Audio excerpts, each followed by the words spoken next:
తెలంగాణలో రుణమాఫీ రాజకీయం రోజు రోజుకు రసవత్తరంగా మారుతుంది. అధికార ప్రతిపక్షం మధ్య వాడివేడి మాటల యుద్ధం కొనసాగుతోంది. ఓ పక్క రుణమాఫీపై శ్వేతపత్రం విడుదల చేయాలని కేంద్ర మంత్రి బండి సంజయ్ డిమాండ్ చేయగా, మరోపక్క దీనిపై గవర్నర్కు ఫిర్యాదు చేస్తామని ఎమ్మెల్యే హరీష్ రావు తెలిపారు. దీనిపై స్పందించిన మంత్రి ఉత్తమ్ కుమార్ రెడ్డి సాంకేతిక కారణాలతో కొందరికి రుణమాఫీ కాలేదని, వారికి కూడా తప్పకుండా రుణమాఫీ చేస్తామని మంత్రి ఉత్తమ్ స్పష్టం చేశారు. రైతు అమాయకులుగా భావిస్తున్నారు. వీళ్ళు రైతులు అమాయకులు కాదు. వాళ్ళు పుట్టారు దుఃఖంలో ఉన్నారు, వాళ్ళ అప్పులో ఉన్నారు, ఆపదలో ఉన్నారు, కష్టాలు ఉన్నారు. వాళ్ళకు భరోసా కల్పించడంతో పాటు వాళ్ళకు ఇచ్చినటువంటి హామీలను నెరవేర్స్తేనే రైతులు రెండు పార్టీలను గుర్తిస్తారు. రెండు పార్టీలు కూడా మోసపూరితమైన విధానాల వల్ల రైతులు ఇబ్బంది పడుతున్నారు. వాళ్ళ కేంద్ర ప్రభుత్వము అనేక విధాలు సహకరిస్తున్నది, సబ్సిడీ రూపేణ. కానీ ఇలా ఒక్క ఎకరానికి దాదాపు 20,000కు పైగా కేంద్ర ప్రభుత్వం రైతులకు సహకరిస్తున్నది, కిసాన్ సమ్మానితో పాటు.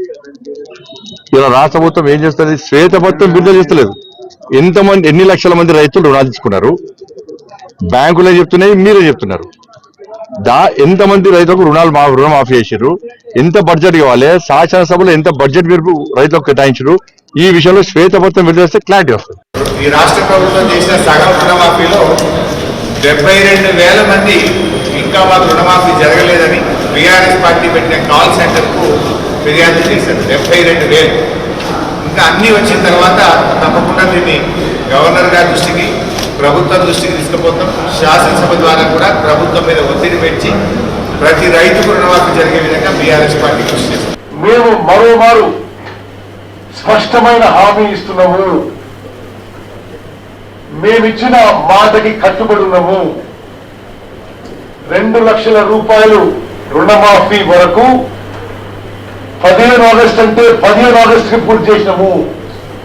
కానీ మిగిలిపోయిన వాళ్ళకి ఏ కారణంగా మిగిలిపోయినా, ఆధార్ నెంబర్ నుండి ఆధార్ డీటెయిల్స్ సరిగ్గా లేకున్నా, రేషన్ కార్డు లేకున్నా, పాస్బుక్ లేని ప్రాబ్లం ఉన్నా, కొంత బ్యాంకర్స్ డీటెయిల్స్ ఇవ్వకపోయినా, వాళ్ళందరికీ తెలంగాణలో ప్రతి రైతుకి 2 లక్షల రుణమాఫీ పూర్తి చేయడానికి ఈ ప్రభుత్వం కట్టుబడి ఉందని చెప్పి మేము మరోమారు